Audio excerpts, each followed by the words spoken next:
Hi everyone, my name is Rolando Capistrano. I am a respiratory therapist and I am the clinical application specialist for respiratory care for GE Healthcare in ASEAN.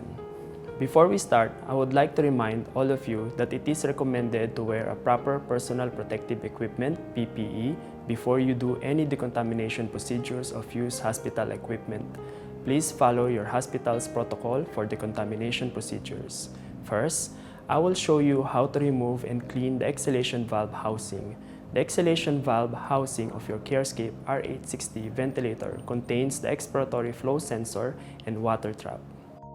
To remove the housing, press down the latch to release the exhalation valve housing and then pull the housing from the ventilator. This is the exhalation valve assembly.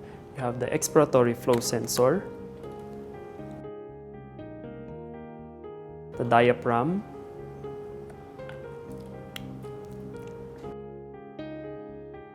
water trap,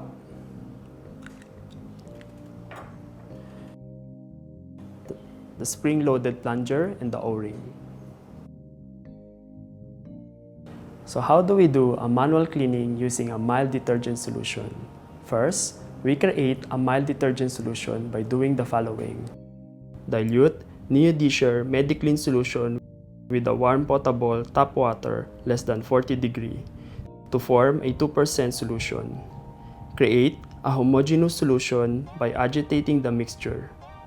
Second, wash and soak the parts in a mild detergent solution for a minimum of 30 minutes in a clean soaking tray at a temperature up to a maximum of 40 degrees.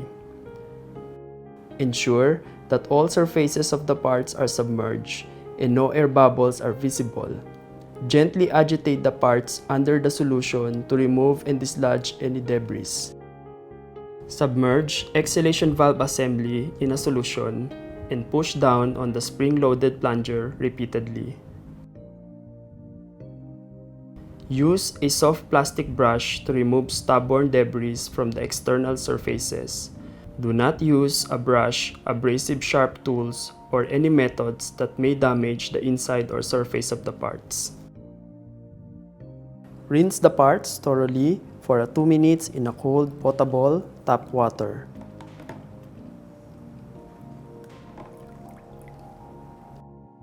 After 2 minutes, then rinse for 2 minutes with a warm, potable tap water.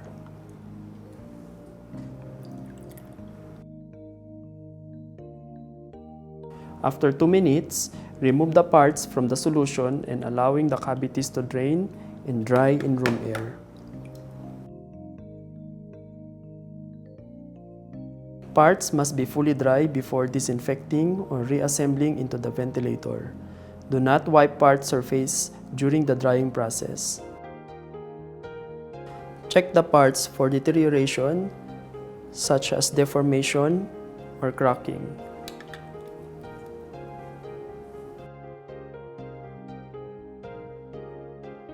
What are the parts that can be cleaned manually using a soaking method? You have the neonatal flow sensor, expiratory flow sensor, exhalation valve assembly, D-light sensor, and the pedilight sensor.